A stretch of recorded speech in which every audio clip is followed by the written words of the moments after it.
Hi friends, అందరికీ జై శ్రీరామ్, జై హనుమాన్.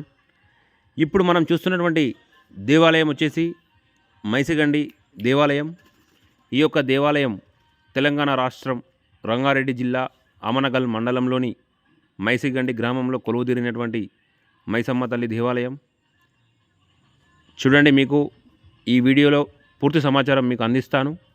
దయచేసి ప్రతి ఒక్కరు ఈ వీడియోను స్కిప్ చేయవద్దు. ఈ వీడియోను చూసి అందరూ కూడా ఇలా ఉన్నటువంటి సమాచారాన్ని తెలుసుకొని ఈ వీడియోని ప్రతి ఒక్కరికి షేర్ చేయాలని మీ అందరినీ కోరుకుంటున్నాను. వీడియోలోకి వెళ్దాం. ముందుగా ఈ యొక్క దేవాలయం హైదరాబాద్ శ్రీశైలం హైవేలో మైసిగండి అనే గ్రామం ఉంది. గ్రామ శివారులో ఉన్న ఈ మైసమ్మ దేవాలయం క్రమక్రమంగా అభివృద్ధి చెందుతూ ఈ యొక్క దేవత మనకు దర్శనమిస్తూ ఉంది. ఇక్కడ ముఖ్యంగా స్థానిక బంజారా ప్రజల సంస్కృతి, పారణిక ఆచారాలు ప్రతిబింబిస్తుంటాయి మనకి ఇక్కడ. అదేవిధంగా ఇప్పుడు మీరు చూస్తున్నారు, స్వామివారులు దర్శనానికై బయలుదేరుతున్నారు.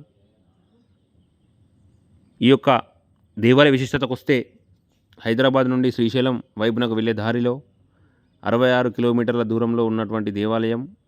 ఇక్కడ మైసమ్మ విగ్రహం సుమారుగా 20 అడుగుల పొడవు ఉంది. మీకు చూపిస్తాను, లోపలికి వెళ్ళిన తర్వాత మీకు కనబడుతుంది. గోపురం కూడా భారీగా ఇతర దక్షిణ భారత దేవాలయాల్లో గోపురాల కన్నా భిన్నంగా ఉండి పైభాగంలో తెరిచి ఉంటుంది. దేవాలయ ప్రధాన దేవత ఆలయ పైభాగంలో తెరిచి ఉండాల్సిన అవసరం ఉందని పురాణ కథనం చెబుతూ ఉంది. బంజారా లేదా లంబాడి మీ అందరికీ తెలుసు, లంబాడి వాళ్ళని అంటారు. ఆ కులానికి చెందిన వారు ఇక్కడ పూజారులుగా ఉన్నారు. వారాంతరాల్లో ముఖ్యంగా బోనాలు, జాతర సమయంలో ఆలయ ప్రాంగణ పర్యాటకులకు భక్తులతో అలరాడిపోతూ ఉంది.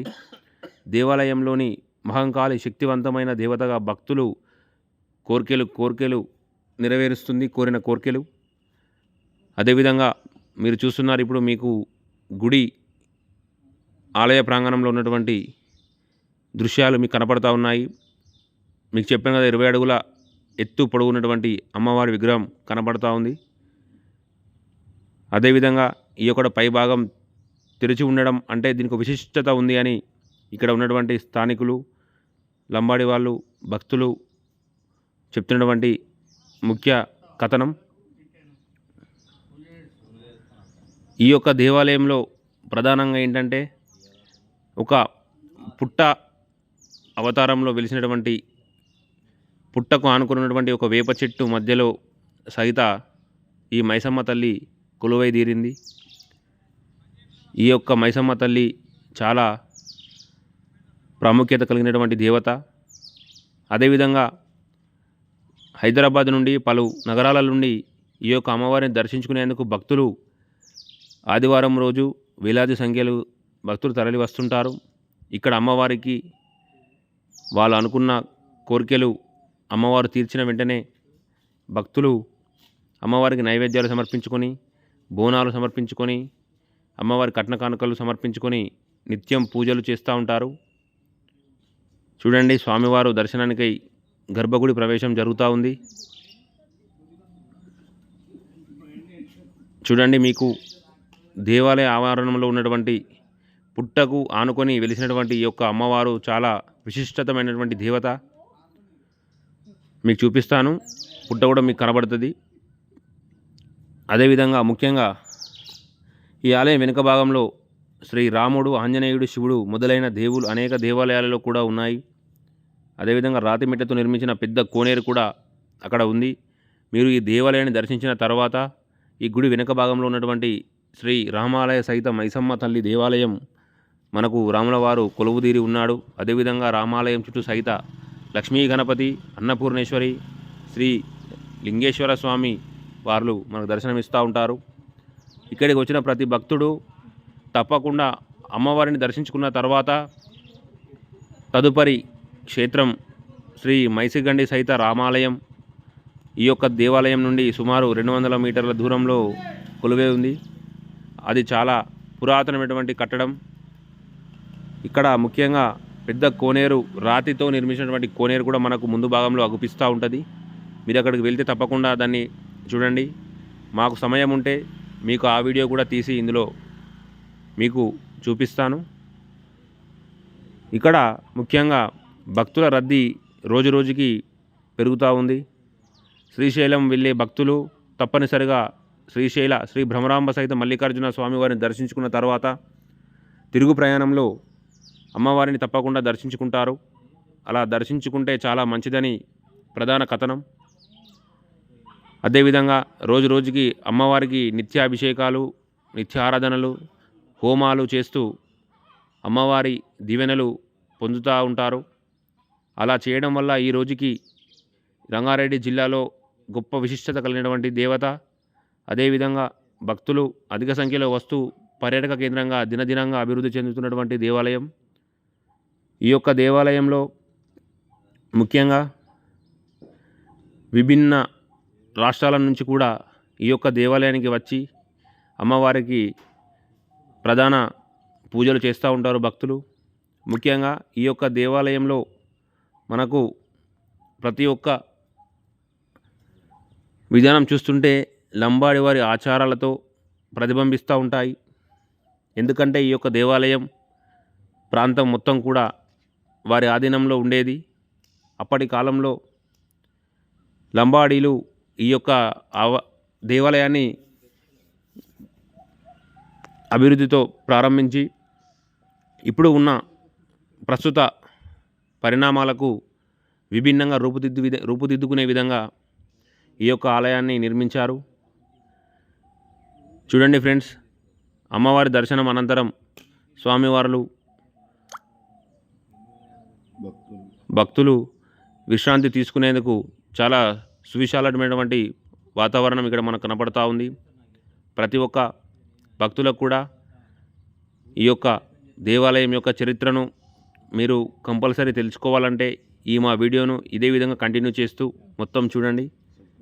అదేవిధంగా ఈ వీడియో చూసిన తర్వాత తప్పకుండా సబ్స్క్రైబ్ చేసి పక్కనే ఉన్న బెల్ ఐకాన్ను ప్రెస్ చేసి మా యొక్క ఈ వీడియో కాకుండా మీకు ముందు మన దేశంలో ఉన్నటువంటి ప్రతి ఒక్క పురాతనమైనటువంటి విషయాలు కానీ ఇప్పుడు ఉన్నటువంటి కొత్త విషయాలు కానీ దేవాలయాలకు సంబంధించి ఇతరత్ర కొత్త విషయాలు ఏవైనా ఈ యొక్క మా ఛానల్లో పొందుపరుస్తాము. కాబట్టి ప్రతి ఒక్కరూ ఈ వీడియో చూసిన తర్వాత ఈ ఛానల్ని సబ్స్క్రైబ్ చేసుకొని మరి మీ యొక్క ఫ్రెండ్స్కి కానీ మీ యొక్క చుట్టాలకు కానీ తెలియని వారికి ఎవరికైనా సరే ఈ వీడియోని షేర్ చేయండి. అదేవిధంగా మా యొక్క ఛానల్కి సబ్స్క్రైబ్ కూడా చేసుకోండి మరీ మీకు చెప్తా ఉన్నాను. ఓకే ఫ్రెండ్స్, చూడండి, ఇప్పుడే స్వామివారి దర్శనం చేసుకున్నారు. అమ్మవారి దర్శనం అనంతరం ఇక్కడ మీకు కనపడతా ఉంది 20 అడుగుల ఎత్తైనటువంటి శ్రీ మైసమ్మ దేవత, మహంకాళి అని కూడా పిలుస్తూ ఉంటారు. చూడండి, అతిపెద్ద హోమగుండం అమ్మవారి ఎదురుగా ఆలయ ప్రాంగణంలోనే, అంటే దేవాలయం లోపలనే యజ్ఞ కార్యక్రమాలు, హోమాలు జరుగుతూ ఉంటాయి. కాబట్టి భక్తుల ప్రగాఢ నమ్మకం మనకు ఇక్కడ ఉన్నటువంటి శాసనాలు కూడా చెప్తా ఉన్నాయి. అదేవిధంగా ఇక్కడ ఉన్నటువంటి భక్తులను చూస్తే కూడా మనం నమ్మొచ్చు. ఒక రోజు మినిమం ఒక 1000 నుంచి 1500 మంది ప్రతిరోజు నిత్యం భక్తులు వస్తూ ఉంటారు. అదే అమ్మవారికి ముఖ్యమైన రోజుగా పిలుస్తూ ఉంటారు. తెలుసు కదా మీ అందరికీ, అదే ఆదివారం. ఈ ఆదివారం రోజు సుమారు ఒక 5000 నుంచి 10,000 మంది భక్తులు అమ్మవారిని దర్శనం చేసుకుంటారు. ఎక్కడెక్కడి నుంచో దూర ప్రాంతాల నుంచి వచ్చి అమ్మవారిని దర్శనం చేసుకుంటారంటే మామూలు విషయం కాదు. ఇక్కడ ఉన్నటువంటి అమ్మవారు చాలా ఉగ్ర రూపం. అదేవిధంగా మనం అనుకున్న కోరికలు తీర్చేటువంటి తల్లి ఈ యొక్క మన మైసిగండి మైసమ్మ తల్లి, మహంకాళి మాత అని కూడా అంటారు. ఇక్కడ ముఖ్యంగా ఇంకో విషయం ఏంటంటే ఈ యొక్క గుడి గోపురంలో ఉన్నటువంటి ముఖ్యంగా ఫస్ట్ ఈ యొక్క దేవాలయం నిర్మించేటప్పుడు లంబాడి వారి పెద్దలు నాయక్, ఒక పెద్ద మనిషి ఈ యొక్క దేవాలయాన్ని ప్రారంభించి మొదలుపెట్టాడు.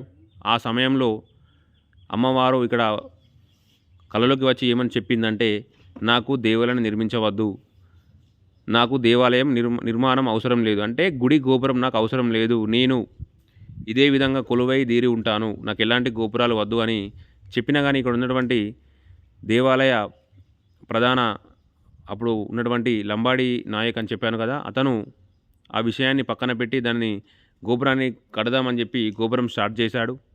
అదే గోపురం ఇప్పుడు ఉన్నటువంటి మన భారతదేశంలో చూసుకున్నట్టయితే భిన్నంగా చాలా పొడవాటి ఎత్తైన గోపురం మనకు కనిపిస్తూ ఉంటుంది. మీరు వెళ్తే చూడొచ్చు. ముఖ్యంగా ఈ విషయం ఎందుకు చెప్తున్నా అంటే ఇక్కడ ఉన్నటువంటి ప్రాముఖ్యత ఇదే. పైన గుడి గోపురం పైన ఓపెన్ ప్లేస్ మనకు కనపడతా ఉంటది. ఎందుకోసం అంటే అమ్మవారు గుడి కట్టనివ్వద్దని చెప్పినా గానీ వీళ్ళు గుడిని డెవలప్‌మెంట్ చేస్తున్నారు. దినదినంగా అభివృద్ధి చెందుతున్న కారణంగా గోపురం కూడా నిర్మించారు. నిర్మించిన సమయంలో అక్కడ పైన స్లాబ్ వేసే సమయానికి వచ్చేసరికి అమ్మవారు ఉగ్రరూపం దాల్చి ఆ స్వామివారిని కొంచెం అనారోగ్య కారణంగా గురిచేసి నాకు కట్టొద్దని చెప్పినా కూడా కట్టారని అలా చేయడం జరిగింది. అంతటితో ఆ యొక్క ఆలయ గోపురం యొక్క నిర్మాణాన్ని అక్కడికే ఆపేసి అమ్మవారి నిత్యం పూజలు అభిషేకాలు తీస్తూ ఉన్నారు. మీరు ఇప్పుడు వెళ్ళినా కానీ చూడొచ్చు. పైన అమ్మవారి యొక్క గోపురానికి పైన అనేది మూసివేయడం ఉండదు. గోపురం ఓపెన్గా తెరిచి ఉంటుంది. మధ్యాహ్నం 2 గంటల సమయ ప్రాంతంలో మనకు సూర్యుడు మిట్ట మధ్యాహ్నం అంటే మన తల భాగం పైకి వస్తాడు. అంటే మన భాషలో సూర్యుడు మన నడిదిత్తిపైకి వస్తాడు. వచ్చిన సందర్భంలో ఆ సూర్య కిరణాలు అనేటివి, ఆ సూర్యరశ్మి కానీ సూర్యకిరణాలు కానీ అమ్మవారికి స్వయంభూ అమ్మవారి నాలుకపై పడడం ఇక్కడ చాలా గొప్ప విశేషం. ఎందుకంటే అమ్మవారు ఏ విధంగా కోరుకున్నదో మనకు తెలియదు. ఇక్కడ చెప్తున్నటువంటి కథనం మనకు భక్తులు కానీ ఇక్కడ ఉన్నటువంటి లంబాడీస్ కానీ మనకు ప్రధానంగా చెప్తున్నటువంటి విషయం ఇది చాలా ముఖ్య విషయం. మీరు వెళ్ళినా కానీ దీన్ని గమనించవచ్చు. ప్రతి ఒక్కరు కూడా వెళ్ళినప్పుడు గమనించండి. మనకు ప్రత్యేక దర్శనం ₹100 టోకెన్ ఉంది. ప్రత్యేక దర్శనం టోకెన్ తీసుకున్న తర్వాత మనని గర్భగుడిలోకి ప్రవేశం చేస్తారు. గర్భగుడిలోకి ప్రవేశం చేసేటప్పుడు వస్త్రాధారణ చాలా ముఖ్యంగా ఉండాలి. ఎందుకంటే వస్త్రాధారణ అంటే మీకు అర్థం కాకపోవచ్చు. సాంప్రదాయబద్ధమైనటువంటి దుస్తులను ధరించి మాత్రమే అమ్మవారి గర్భగుడిలోకి ప్రవేశం ఉంటుంది. అక్కడికి వెళ్తే మీరు చూడొచ్చు. స్వయంగా మీకు కనిపిస్తూ ఉంటుంది. ఓపెన్ ప్లేస్ ఉండి సూర్యకిరణాలు అమ్మవారి నాలుకపై పడి దర్శనం ఇస్తూ ఉంటుంది. ఓకేనా? ఓకే. ప్రతి ఒక్కరు కూడా అమ్మవారి యొక్క విశేషం తెలుసుకున్నారు.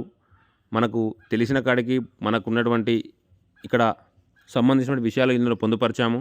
మరిన్ని విశేషాల కోసం మళ్ళీ కలుద్దాం. అందరికీ జై శ్రీరామ్. Nihan TV 23 channel.